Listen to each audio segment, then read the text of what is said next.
नमस्कार मित्रों, आज हम जानेंगे भगवान शंकर के वीरभद्र अवतार के बारे में। वैसे तो महादेव अपने अत्यंत भोले स्वरूप के कारण भोलेनाथ के नाम से जाने जाते हैं, वहीं अपने क्रोध के कारण उन्हें विनाश का देवता भी कहा जाता है। यह भी माना जाता है कि अन्याय और अधर्म के साथ चलने वाला व अहंकार से भरा कोई भी प्राणी महादेव के रौद्र रूप से बच नहीं सकता।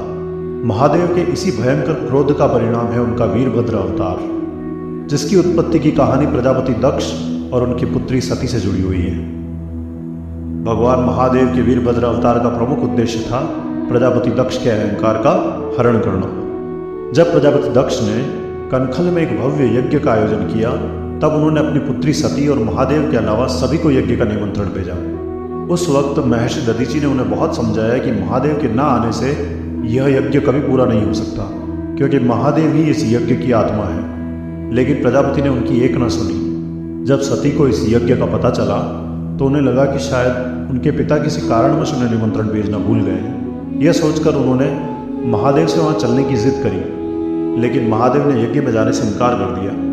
उनके बहुत समझाने के बाद भी जब सती नहीं मानी, तब उन्होंने नंदी के साथ उन्हें प्रजापति दक्ष के यज्ञ में जाने की अनुमति दे दी। मगर जैसे ही सती यज्ञ स्थल पर पहुंची तो अपनी पुत्री को देखकर दक्ष ने कोई खुशी जाहिर नहीं की और वहां उपस्थित सबके सामने अपनी पुत्री और महादेव का तुच्छ शब्दों से अपमान करने लगे।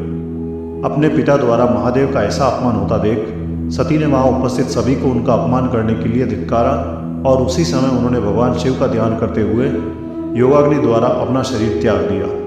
यह घटना देख वहां उपस्थित सभी गणों के बीच में हाहाकार मच गया और देवी सती के साथ यज्ञ में आए शिव गणों के क्रोध की कोई सीमा नहीं रही।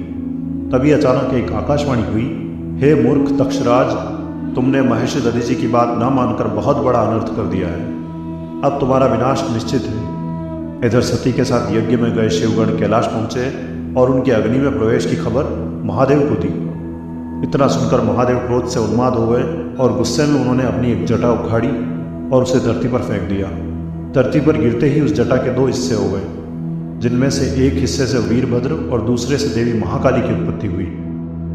महादेव ने वीरभद्र को प्रजापति दक्ष के साथ साथ यज्ञ में मौजूद सभी गणों का विनाश करने का आदेश दिया।